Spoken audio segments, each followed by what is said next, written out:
ലൂക്കോസ് എഴുതിയ സുവിശേഷം അധ്യായം 22. പെസഹ എന്ന പുളിപ്പില്ലാത്ത അപ്പത്തിൻ്റെ പെരുന്നാൾ അടുത്തു. അപ്പോൾ മഹാപുരോഹിതന്മാരും ശാസ്ത്രിമാരും ജനത്തെ ഭയപ്പെടുകയാൽ അവനെ ഒടുക്കുവാൻ ഉപായം അന്വേഷിച്ചു. എന്നാൽ പന്തിരുവരുടെ കൂട്ടത്തിലുള്ള ഇസ്കരിയോത്ത യൂദയിൽ സാത്താൻ കടന്നു. അവൻ ചെന്ന് മഹാപുരോഹിതന്മാരോടും പടനായകന്മാരോടും അവനെ അവർക്ക് കാണിച്ചു കൊടുക്കുന്ന വഴിയെക്കുറിച്ച് സംസാരിച്ചു. അവർ സന്തോഷിച്ച് അവന് ദ്രവ്യം കൊടുക്കാമെന്ന് പറഞ്ഞെത്തു.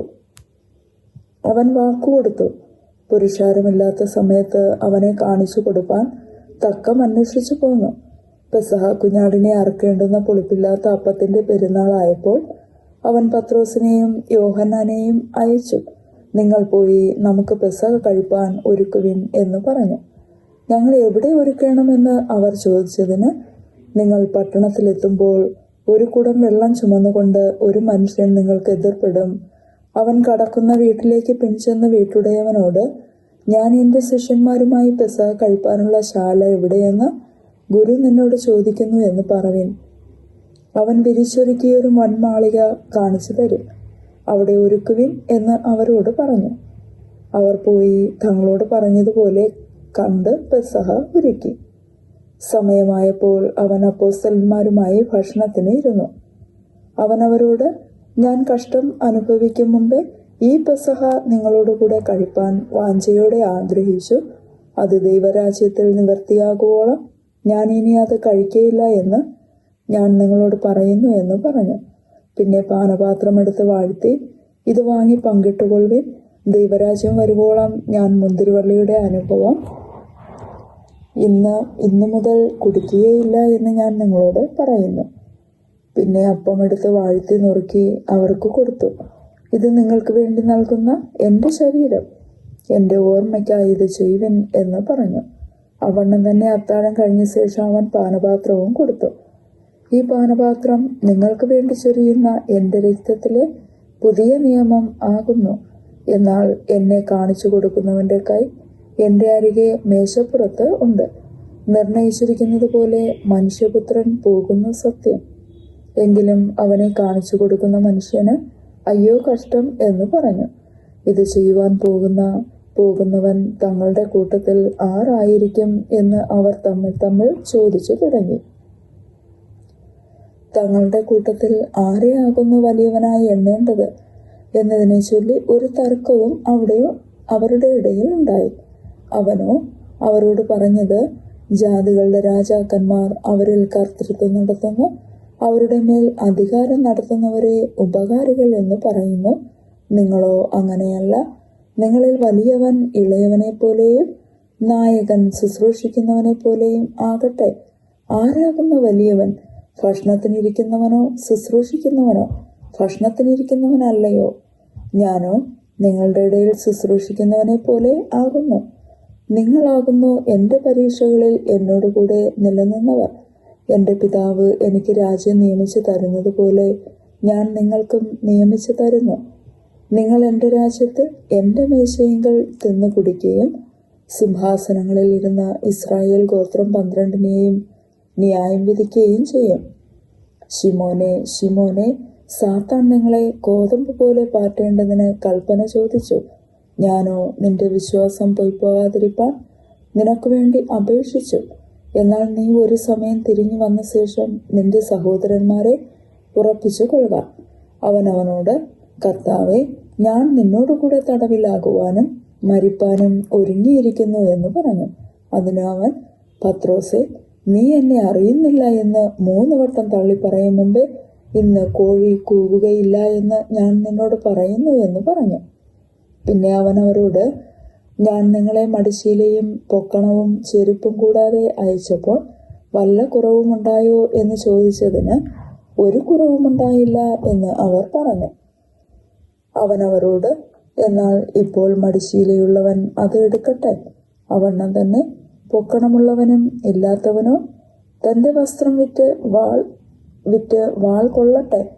അവനെ അധർമ്മികളുടെ കൂട്ടത്തിൽ എണ്ണി എന്ന് എഴുതിയിരിക്കുന്നതിന് ഇനി എന്നിൽ നിവർത്തി വരേണം എന്ന് ഞാൻ നിങ്ങളോട് പറയുന്നു.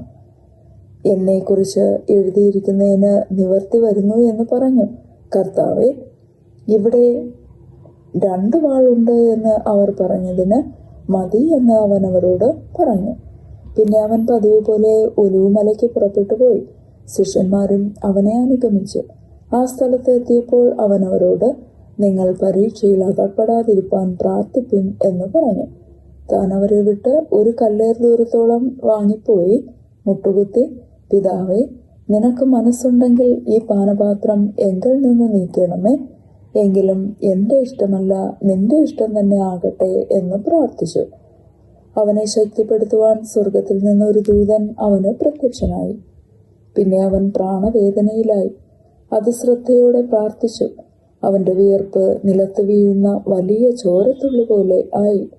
അവൻ പ്രാർത്ഥന കഴിഞ്ഞ് എഴുന്നേറ്റ് ശിഷ്യന്മാരുടെ അടുക്കൽ ചെന്നു. അവർ വിഷാദത്താൽ ഉറങ്ങുന്നത് കണ്ട് അവരോട്, നിങ്ങൾ ഉറങ്ങുന്നത് എന്ത്? പരീക്ഷയിൽ അകപ്പെടാതിരിപ്പാൻ എഴുന്നേറ്റ് പ്രാർത്ഥിപ്പിൻ എന്ന് പറഞ്ഞു. അവർ സംസാരിക്കുമ്പോൾ തന്നെ ഇതാ ഒരു പുരുഷാരം, 12 ഒരുവനായ യൂദ അവർക്ക് മുൻനടന്ന് യേശുവിനെ ചുംബിപ്പാൻ അടുത്തു വന്നു. യേശു അവനോട്, യൂദയെ, മനുഷ്യപുത്രനെ ചുംബനം കൊണ്ടോ കാണിച്ചു കൊടുക്കുന്നത് എന്ന് പറഞ്ഞു. സംഭവിപ്പാൻ പോകുന്നത് അവന്റെ കൂടെയുള്ളവർ കണ്ടു. കർത്താവെ, ഞങ്ങൾ വാൾ കൊണ്ട് വെട്ടണമോ എന്ന് ചോദിച്ചു. അവരിൽ ഒരുത്തൻ മഹാപുരോഹിതന്റെ ദാസനെ വെട്ടി അവന്റെ വലത്തെ കാത് അറുത്തു. അപ്പോൾ യേശു, ഇത്രയ്ക്ക് വിടുവിൻ എന്ന് പറഞ്ഞ് അവന്റെ കാത് തൊട്ട് സൗഖ്യമാക്കി. യേശു തന്റെ നേരെ വന്ന മഹാപുരോഹിതന്മാരോടും ദൈവാലയത്തിലെ പടനായകന്മാരോടും മൂപ്പന്മാരോടും, ഒരു കള്ളന്റെ നേരെ എന്ന പോലെ നിങ്ങൾ വാളും വടിയുമായി പുറപ്പെടുന്നുവോ? ഞാൻ ദിവസേന ദൈവാലയത്തിൽ നിങ്ങളോട് കൂടെ ഇരുന്നിട്ട് എൻ്റെ നേരെ കൈ ഓങ്ങിയില്ല. എന്നാൽ ഇത് നിങ്ങളുടെ നാഴികയും ഇരുളിന്റെ അധികാരവും ആകുന്നു എന്ന് പറഞ്ഞു. അവർ അവനെ പിടിച്ച് മഹാപുരോഹിതന്റെ വീട്ടിൽ കൊണ്ടുപോയി. പത്രോസും അകലം വിട്ട് പിൻചെന്നു. അവർ നടുമുറ്റത്തിന്റെ മധ്യേ തീ കത്തിച്ച് ഒന്നിച്ചിരുന്നപ്പോൾ പത്രോസും അവരുടെ ഇടയിൽ ഇരുന്നു. അവൻ തീവെട്ടത്തിനടുക്കെ ഇരിക്കുന്നത് ഒരു ബാല്യക്കാരത്തെ കണ്ടു. അവനെ ഉറ്റുനോക്കി, ഇവനും അവനോട് കൂടെയായിരുന്നു എന്ന് പറഞ്ഞു. അവനോ, സ്ത്രീയെ, ഞാൻ അവനെ അറിയുന്നില്ല എന്ന് തള്ളി പറഞ്ഞു. കുറഞ്ഞൊന്ന് കഴിഞ്ഞിട്ട് മറ്റൊരുവൻ അവനെ കണ്ടു, നീയും അവരുടെ കൂട്ടത്തിലുള്ളവൻ എന്ന് പറഞ്ഞു. പത്രോസോ, മനുഷ്യ, ഞാനല്ല എന്ന് പറഞ്ഞു. ഏകദേശം 1 മണിനേരം കഴിഞ്ഞാറേ വേറൊരുവൻ, ഇവനും അവനോട് കൂടെ ആയിരുന്നു സത്യം, ഇവൻ ഗലീലക്കാരനല്ലോ എന്ന് നിഷ്കർഷിച്ച് പറഞ്ഞു. മനുഷ്യ, നീ പറയുന്നത് എനിക്ക് തിരിയുന്നില്ല എന്ന് പത്രോസ് പറഞ്ഞു. അവൻ സംസാരിക്കുമ്പോൾ തന്നെ പെട്ടെന്ന് കോഴി കൂകി. അപ്പോൾ കർത്താവ് തിരിഞ്ഞ് പത്രോസിനെ ഒന്ന് നോക്കി. ഇന്ന് കോഴി കൂകും മുമ്പേ നീ 3 വട്ടം എന്നെ തള്ളിപ്പറയും എന്ന് കർത്താവ് തന്നോട് പറഞ്ഞ വാക്ക് പത്രോസ് ഓർത്തു. പുറത്തിറങ്ങി അതിദുഃഖത്തോടെ കരഞ്ഞു. യേശുവിനെ പിടിച്ചവർ അവനെ പരിഹസിച്ച് കണ്ണുകെട്ടി തല്ലി. പ്രവചിക്ക, നിന്നെ അടിച്ചവൻ ആർ എന്ന് ചോദിച്ചു. മറ്റു പലതും അവനെ ദുഷിച്ചു പറഞ്ഞു. നേരം വെളുത്തപ്പോൾ ജനത്തിന്റെ മൂപ്പന്മാരായ മഹാപുരോഹിതന്മാരും ശാസ്ത്രിമാരും വന്നുകൂടി അവനെ ന്യായാധിപ സംഘത്തിൽ വരുത്തി. നീ ക്രിസ്തു എങ്കിൽ ഞങ്ങളോട് പറക എന്ന് പറഞ്ഞു. അവൻ അവരോട്, ഞാൻ നിങ്ങളോട് പറഞ്ഞാൽ നിങ്ങൾ വിശ്വസിക്കുകയില്ല, ഞാൻ ചോദിച്ചാൽ ഉത്തരം പറയുകയുമില്ല. എന്നാൽ ഇന്നു മുതൽ മനുഷ്യപുത്രൻ ദൈവശക്തിയുടെ വലത്തുഭാഗത്തിരിക്കും എന്ന് പറഞ്ഞു. എന്നാൽ നീ ദൈവപുത്രൻ തന്നെയോ എന്ന് എല്ലാവരും ചോദിച്ചതിന്, നിങ്ങൾ പറയുന്നത് ശരി, ഞാനാകുന്നു എന്ന് അവൻ പറഞ്ഞു. അപ്പോൾ അവർ, ഇനി സാക്ഷ്യം കൊണ്ട് നമുക്ക് എന്ത് ആവശ്യം? നാം തന്നെ അവന്റെ വാമൊഴി കേട്ടുവല്ലോ എന്ന് പറഞ്ഞു. അധ്യായം 23. അനന്തരം അവർ എല്ലാവരും കൂട്ടമേ എഴുന്നേറ്റ് അവനെ പീലാത്തോസിന്റെ അടുക്കൽ കൊണ്ടുപോയി. ഇവൻ ഞങ്ങളുടെ ജാതിയെ മറിച്ചു കളയുകയും താൻ ക്രിസ്തു എന്ന രാജാവാകുന്നു എന്ന് പറഞ്ഞുകൊണ്ട് കൈസർക്ക് കരം കൊടുക്കുന്നത് വിരോധിക്കുകയും ചെയ്യുന്നതായി ഞങ്ങൾ കണ്ടു എന്ന് കുറ്റം ചുമത്തി തുടങ്ങി. പീലാത്തോസ് അവനോട്, നീ യഹൂദന്മാരുടെ രാജാവോ എന്ന് ചോദിച്ചതിന്, ഞാൻ ആകുന്നു എന്ന് അവനോട് ഉത്തരം പറഞ്ഞു. പീലാത്തോസ് മഹാപുരോഹിതന്മാരോടും പുരുഷാരത്തോടും, ഞാൻ ഈ മനുഷ്യനിൽ കുറ്റം ഒന്നും കാണുന്നില്ല എന്ന് പറഞ്ഞു. അതിന് അവർ, അവൻ ഗലീലയിൽ തുടങ്ങി യഹൂദ്യയിലെങ്ങും ഇവിടത്തോളവും പഠിപ്പിച്ച് ജനത്തെ കലഹിപ്പിക്കുന്നു എന്ന് നിഷ്കർഷിച്ച് പറഞ്ഞു. ഇത് കേട്ടിട്ട്, ഈ മനുഷ്യൻ ഗലീലക്കാരനോ എന്ന് പീലാത്തോസ് ചോദിച്ചു. ഹെരോദാവിന്റെ അധികാരത്തിൽ ഉൾപ്പെട്ടവൻ എന്നറിഞ്ഞിട്ട് അന്ന് യെരൂശലേമിൽ വന്ന് പാർക്കുന്ന ഹെരോദാവിന്റെ അടുക്കൽ അവനെ അയച്ചു. ഹെരോദാവ് യേശുവിനെ കണ്ടിട്ട് അത്യന്തം സന്തോഷിച്ചു. അവനെക്കുറിച്ച് കേട്ടിരുന്നത് കൊണ്ട് അവനെ കാണുവാൻ വളരെ കാലമായി ഇച്ഛിച്ചു. അവൻ വല്ല അടയാളവും ചെയ്യുന്നത് കാണാം എന്ന് ആശിച്ചിരുന്നു. ഏറിയൊന്ന് ചോദിച്ചിട്ടും അവൻ അവനോട് ഉത്തരം ഒന്നും പറഞ്ഞില്ല. മഹാപുരോഹിതന്മാരും ശാസ്ത്രിമാരും കഠിനമായി അവനെ കുറ്റം ചുമത്തിക്കൊണ്ടു നിന്നു. ഹെരോദാവ് തന്റെ പടയാളികളുമായി അവനെ പരിഹസിച്ച് നിസ്സാരനാക്കി ശുഭ്രവസ്ത്രം ധരിപ്പിച്ച് പീലാത്തോസിന്റെ അടുക്കൽ മടക്കി അയച്ചു. അന്ന് ഹെരോദാവും പീലാത്തോസും തമ്മിൽ സ്നേഹിതന്മാരായി തീർന്നു. മുമ്പേ അവർ തമ്മിൽ വൈരമായിരുന്നു. പീലാത്തോസ് മഹാപുരോഹിതന്മാരെയും പ്രമാണികളെയും ജനത്തെയും വിളിച്ചുകൂട്ടി അവരോട്, ഈ മനുഷ്യൻ ജനത്തെ മത്സരിപ്പിക്കുന്നു എന്ന് പറഞ്ഞ് നിങ്ങൾ അവനെ എൻ്റെ അടുക്കൽ കൊണ്ടുവന്നുവല്ലോ. ഞാനോ നിങ്ങളുടെ മുമ്പാകെ വിസ്തരിച്ചിട്ടും നിങ്ങൾ ചുമത്തിയ കുറ്റമൊന്നും ഇവനിൽ കണ്ടില്ല. ഹെരോദാവും കണ്ടില്ല. അവനെ നമ്മുടെ അടുക്കൽ മടക്കി അയച്ചുവല്ലോ. ഇവൻ മരണയോഗ്യമായത് ഒന്നും പ്രവർത്തിച്ചിട്ടില്ല സ്പഷ്ടം. അതുകൊണ്ട് ഞാൻ അവനെ അടുപ്പിച്ച് വിട്ടയക്കും എന്ന് പറഞ്ഞു. ഇവനെ നീക്കിക്കളക, ബർബാസിനെ വിട്ടുതരിക എന്ന് എല്ലാവരും കൂടെ നിലവിളിച്ചു. ഉത്സവം തോറും ഒരുത്തനെ വിട്ടുകൊടുക്കുക പതിവായിരുന്നു. അവനോ നഗരത്തിലുണ്ടായ ഒരു കലഹവും കുലയും ഹേതുവായി തടവിലായവൻ ആയിരുന്നു. പീലാത്തോസ് യേശുവിനെ വെടിവെപ്പാൻ ഇച്ഛിച്ചിട്ട് പിന്നെയും അവരോട് വിളിച്ചു പറഞ്ഞു. അവരോ അവനെ ക്രൂശിക്ക ക്രൂശിക്ക എന്ന് എതിരെ നിലവിളിച്ചു. അവൻ മൂന്നാമതും അവരോട്, അവൻ ചെയ്ത ദോഷം എന്ത്? മരണയോഗ്യമായതൊന്നും അവനിൽ കണ്ടില്ല. അതുകൊണ്ട് ഞാൻ അവനെ അടുപ്പിച്ചു വിട്ടയക്കും എന്ന് പറഞ്ഞു. അവരോ അവനെ ക്രൂശിക്കേണ്ടതിന് ഉറക്കെ മുട്ടിച്ചു ചോദിച്ചു. അവരുടെ നിലവിളി ഫലിച്ചില്ല. അവരുടെ നിലവിളി ഫലിച്ചു. അവരുടെ അപേക്ഷ പോലെ ആകട്ടെ എന്ന് പീലാത്തോസ് വിധിച്ചു. കലഹവും കുലയും ഹേതുവായി തടവിലായവനെ അവരുടെ അപേക്ഷ പോലെ വിട്ടുകൊടുക്കുകയും യേശുവിനെ അവരുടെ ഇഷ്ടത്തിന് ഏൽപ്പിക്കുകയും ചെയ്തു. അവനെ കൊണ്ടുപോകുമ്പോൾ വയലിൽ നിന്ന് വരുന്ന ശിമോൻ എന്ന ഒരു കുറേനക്കാരനെ അവർ പിടിച്ച് ക്രൂശിൽ ചുമപ്പിച്ചു യേശുവിന്റെ പിന്നാലെ നടക്കുമാറാക്കി. ഒരു വലിയ ജനസമൂഹവും അവനെ ചൊല്ലി വിലപിച്ച് മുറയിടുന്ന അനേകം സ്ത്രീകളും അവന്റെ പിന്നാലെ ചെന്നു. യേശു തിരിഞ്ഞ് അവരെ നോക്കി, യെരൂശലേം പുത്രിമാരെ, എന്നെ ചൊല്ലി കരയേണ്ട. നിങ്ങളെയും നിങ്ങളുടെ മക്കളെയും ചൊല്ലി കരവിൻ. മച്ചികളും പ്രസവിക്കാത്ത ഉദരങ്ങളും കുടിപ്പിക്കാത്ത മുലകളും ഭാഗ്യമുള്ളവ എന്ന് പറയുന്ന കാലം വരുന്നു. അന്ന് മലകളോട് ഞങ്ങളുടെ മേൽ വീഴുവിൻ എന്നും കുന്നുകളോട് ഞങ്ങളെ മൂടുവിൻ എന്നും പറഞ്ഞു തുടങ്ങും. പച്ചമരത്തോട് ഇങ്ങനെ ചെയ്താൽ ഉണങ്ങിയതിന് എന്ത് ഭവിക്കും എന്ന് പറഞ്ഞു. ദുഷ്പ്രവൃത്തിക്കാരായ വേറെ 2 പേരെയും അവനോടുകൂടെ കൊല്ലേണ്ടതിന് കൊണ്ടുപോയി. തലയോടിടം എന്ന സ്ഥലത്ത് എത്തിയപ്പോൾ അവർ അവിടെ അവനെയും ദുഷ്പ്രവൃത്തിക്കാരെയും ഒരുത്തനെ വലത്തും ഒരുത്തനെ ഇടത്തുമായി ക്രൂശിച്ചു. എന്നാൽ യേശു, പിതാവേ, ഇവർ ചെയ്യുന്നത് ഇന്നത് എന്ന് അറിയായിക കൊണ്ട് ഇവരോട് ക്ഷമിക്കണമേ എന്ന് പറഞ്ഞു. അനന്തരം അവർ അവന്റെ വസ്ത്രം വിഭാഗിച്ച് ചീട്ടിട്ടു. ജനം നോക്കിക്കൊണ്ടു നിന്നു. ഇവൻ മറ്റുള്ളവരെ രക്ഷിച്ചുവല്ലോ. ദൈവം തിരഞ്ഞെടുത്ത് ക്രിസ്തു എങ്കിൽ തന്നെ താൻ രക്ഷിക്കട്ടെ എന്ന് പ്രധാനികളും പരിഹസിച്ചു പറഞ്ഞു. പടയാളികളും അവനെ പരിഹസിച്ച് അടുത്തു വന്നു. അവന് പുളിച്ച വീഞ്ഞ് കാണിച്ചു. നീ യഹൂദന്മാരുടെ രാജാവ് എങ്കിൽ നിന്നെ തന്നെ രക്ഷിക്ക എന്ന് പറഞ്ഞു.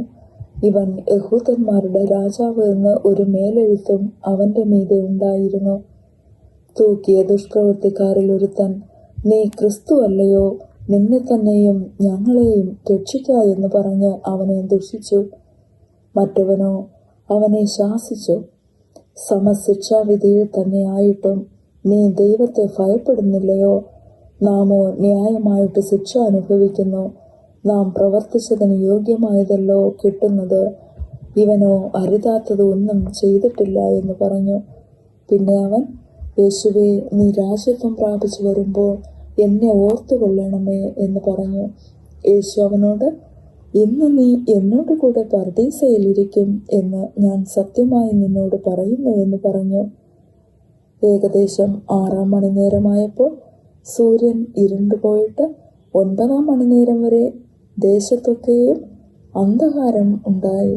ദൈവമന്ദിരത്തിലെ തിരശ്ശീല നടുവെ ചീന്തിപ്പോയി. യേശു അത്യുച്ചത്തിൽ, പിതാവേ, ഞാൻ എൻ്റെ ആത്മാവിനെ തൃക്കൈയിൽ ഏൽപ്പിക്കുന്നു എന്ന് നിലവിളിച്ച് പറഞ്ഞു. ഇത് പറഞ്ഞിട്ട് പ്രാണനെ വിട്ടു. ഈ സംഭവിച്ചത് ശതാധിപൻ കണ്ടിട്ട്, ഈ മനുഷ്യൻ വാസ്തവമായി നീതിമാനായിരുന്നു എന്ന് പറഞ്ഞു ദൈവത്തെ മഹത്വപ്പെടുത്തി. കാൺമാൻ കൂടി വന്ന പുരുഷാരമൊക്കെയും സംഭവിച്ചത് കണ്ടിട്ട് മാറത്തടിച്ചുകൊണ്ട് മടങ്ങിപ്പോയി. അവൻ്റെ പരിചയക്കാർ എല്ലാവരും, ഗലീലയിൽ നിന്ന് അവനെ അനുഗമിച്ച സ്ത്രീകളും ഇത് നോക്കിക്കൊണ്ട് ദൂരത്തു നിന്നു. അരിമത്യ എന്നൊരു യഹൂദ്യ പട്ടണക്കാരനായി നല്ലവനും നീതിമാനും ദൈവരാജ്യത്തെ കാത്തിരുന്നവനുമായ യോസഫ് എന്നൊരു മന്ത്രി, അവൻ അവരുടെ ആലോചനയ്ക്കും പ്രവൃത്തിക്കും അനുകൂലമല്ലായിരുന്നു. പീലാത്തോസിന്റെ അടുക്കൽ ചെന്ന് യേശുവിൻ്റെ ശരീരം ചോദിച്ചു. അത് ഇറക്കി ഒരു ശീലയിൽ പൊതിഞ്ഞ് പാറയിൽ വെട്ടിയിരുന്നതും ആരെയും ഒരിക്കലും വെച്ചിട്ടില്ലാത്തതുമായ കല്ലറയിൽ വെച്ചു. അന്ന് ഒരുക്കനാളായിരുന്നു. ശബത്തും ആരംഭിച്ചു. ഗലീലയിൽ നിന്ന് അവനോട് കൂടെ പോന്ന സ്ത്രീകളും പിന്നാലെ ചെന്ന് കല്ലറയും അവൻ്റെ ശരീരം വെച്ച വിധവും കണ്ടിട്ട് മടങ്ങിപ്പോയി. സുഗന്ധവർഗവും പരിമള തൈലവും ഒരുക്കി കൽപ്പനയനുസരിച്ച് ശബത്തിൽ സ്വസ്ഥമായിരുന്നു. അധ്യായം 24. അവർ ഒരുക്കിയ സുഗന്ധവർഗമെടുത്ത് ആഴ്ചവട്ടത്തിൻ്റെ 1-ാം ദിവസം അതികാലത്ത് കല്ലറയ്ക്കലെത്തി. കല്ലറയിൽ നിന്ന് കല്ല് ഉരുട്ടിക്കളഞ്ഞതായി കണ്ടു. അകത്ത് കടന്നാറെ കർത്താവായ യേശുവിൻ്റെ ശരീരം കണ്ടില്ല.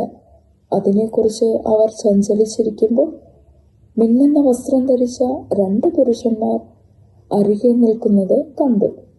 ഭയപ്പെട്ട് മുഖം കുനിച്ചു നിൽക്കുമ്പോൾ അവർ അവരോട്, നിങ്ങൾ ജീവനുള്ളവനെ മരിച്ചവരുടെ ഇടയിൽ അന്വേഷിക്കുന്നതെന്ത്?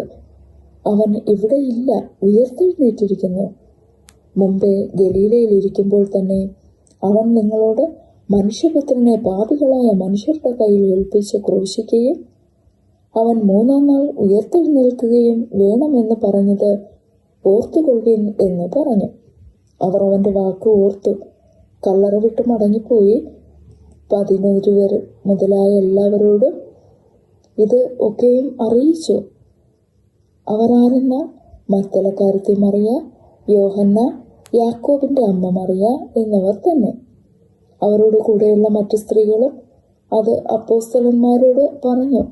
ഈ വാക്ക് അവർക്ക് വെറും കഥ പോലെ തോന്നി. അവരെ വിശ്വസിച്ചില്ല. എന്നാൽ പത്രോസ് എഴുന്നേറ്റ് കല്ലറയ്ക്കൽ ഓടിച്ചെന്ന് കുനിഞ്ഞു നോക്കി തുണി മാത്രം കണ്ടു. സംഭവിച്ചതെന്തെന്ന് ആശ്ചര്യപ്പെട്ട് മടങ്ങിപ്പോന്നു. അന്ന് തന്നെ അവരിൽ 2 പേർ യെരുശലേമിൽ നിന്ന് 7 നാഴിക ദൂരെയുള്ള എമ്മൗസ് എന്ന ഗ്രാമത്തിലേക്ക് പോവുകയും ഈ സംഭവിച്ചതിനെക്കുറിച്ചൊക്കെയും തമ്മിൽ സംസാരിച്ചു കൊണ്ടിരുന്നു. സംസാരിച്ചും തർക്കിച്ചും കൊണ്ടിരിക്കുമ്പോൾ യേശുതാനും അടുത്തു ചെന്ന് അവരോട് ചേർന്ന് നടന്നു. അവനെ അറിയാതെ വണ്ണം അവരുടെ കണ്ണ് നിരോധിച്ചിരുന്നു. അവൻ അവരോട്, നിങ്ങൾ വഴി നടന്ന് തമ്മിൽ വാദിക്കുന്ന ഈ കാര്യം എന്ത് എന്ന് ചോദിച്ചു. അവർ വാടിയ മുഖത്തോടെ നിന്നു. ക്ലെയോപ്പാവ് എന്നു പേരുള്ളവൻ, യെരുശലേമിലെ പരദേശികളിൽ നീ മാത്രം ഈ നാളുകളിൽ അവിടെ സംഭവിച്ച കാര്യം അറിയാതിരിക്കുന്നുവോ എന്ന് ഉത്തരം പറഞ്ഞു. ഏത് എന്ന് അവൻ അവരോട് ചോദിച്ചതിന് അവർ അവനോട് പറഞ്ഞത്, ദൈവത്തിനും സകല ജനത്തിനും മുമ്പാകെ പ്രവൃത്തിയിലും വാക്കിലും ശക്തിയുള്ള പ്രവാചകനായിരുന്ന നസറേയനായ യേശുവിനെക്കുറിച്ചുള്ളത് തന്നെ. നമ്മുടെ മഹാപുരോഹിതന്മാരും പ്രമാണികളും അവനെ മരണവിധിക്ക് ഏൽപ്പിച്ചു ക്രൂശിച്ചു. ഞങ്ങളോ അവൻ ഇസ്രായേലിനെ വീണ്ടെടുപ്പാനുള്ളവനെന്ന് ആശിച്ചിരുന്നു. അത്രയുമല്ല, ഇത് സംഭവിച്ചിട്ട് ഇന്ന് 3-ാം നാളാകുന്നു. ഞങ്ങളുടെ കൂട്ടത്തിൽ ചില സ്ത്രീകൾ രാവിലെ കല്ലറയ്ക്കൽ പോയി അവൻ്റെ ശരീരം കാണാതെ മടങ്ങി വന്നു. അവൻ ജീവിച്ചിരിക്കുന്നു എന്ന് പറഞ്ഞ ദൂതന്മാരുടെ ദർശനം കണ്ട് എന്ന് പറഞ്ഞു ഞങ്ങളെ ഭ്രമിപ്പിച്ചു. ഞങ്ങളുടെ കൂട്ടത്തിൽ ചിലർ കല്ലറയ്ക്കൽ ചെന്ന് സ്ത്രീകൾ പറഞ്ഞതുപോലെ തന്നെ കണ്ടു. അവനെ കണ്ടില്ല താനും. അവൻ അവരോട്, അയ്യോ ബുദ്ധിഹീനരെ, പ്രവാചകന്മാർ പറഞ്ഞിരിക്കുന്നതെല്ലാം വിശ്വസിക്കാത്ത മന്ദബുദ്ധികളെ, ക്രിസ്തു ഇങ്ങനെ കഷ്ടം അനുഭവിച്ചിട്ട് തൻ്റെ മഹത്വത്തിൽ കടക്കേണ്ടതല്ലയോ എന്ന് പറഞ്ഞു.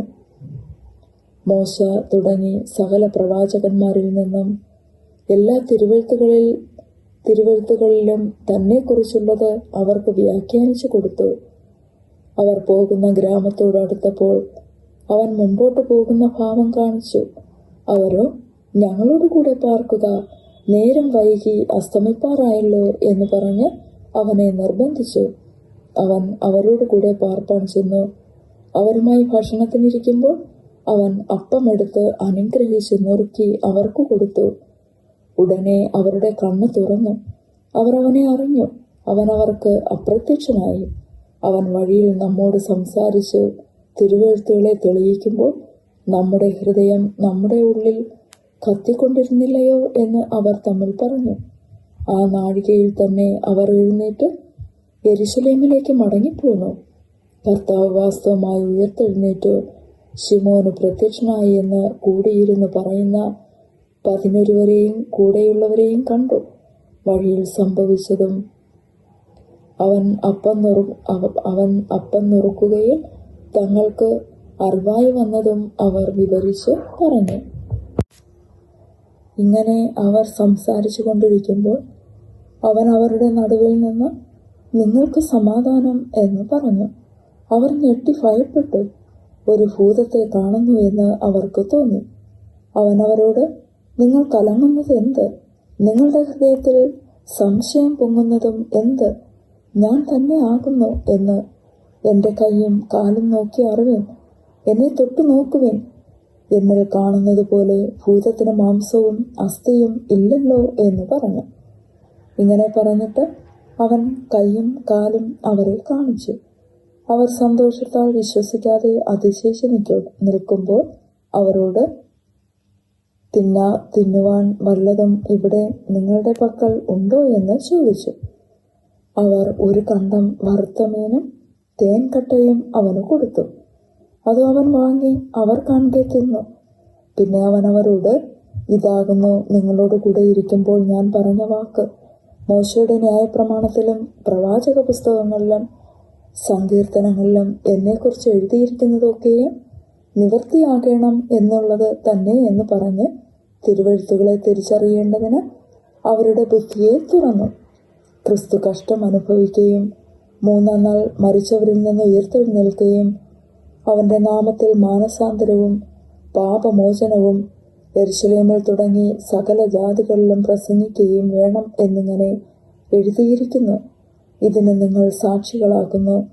എൻ്റെ പിതാവ് വാഗ്ദത്തം ചെയ്തതിനെ ഞാൻ നിങ്ങളുടെ മേൽ അയക്കും. നിങ്ങളോ ഉയരത്തിൽ നിന്ന് ശക്തി ധരിക്കുവോളം നഗരത്തിൽ പാർപ്പിൻ എന്നും അവരോട് പറഞ്ഞു. അനന്തരം അവൻ അവരെ ബഥാനിയോളം കൂട്ടിക്കൊണ്ടുപോയി കൈ ഉയർത്തി അവരെ അനുഗ്രഹിച്ചു. അവരെ അനുഗ്രഹിക്കുകയും അവൻ അവരെ വിട്ടുപിരിഞ്ഞ് സ്വർഗാരോഹണം ചെയ്തു. അവർ അവനെ നമസ്കരിച്ചു. മഹാസന്തോഷത്തോടെ യെരുശലേമിലേക്ക് മടങ്ങിച്ചെന്ന് എല്ലായ്പ്പോഴും ദൈവാലയത്തിലിരുന്ന് ദൈവത്തെ വാഴ്ത്തിപ്പോന്നു. ആമേൻ.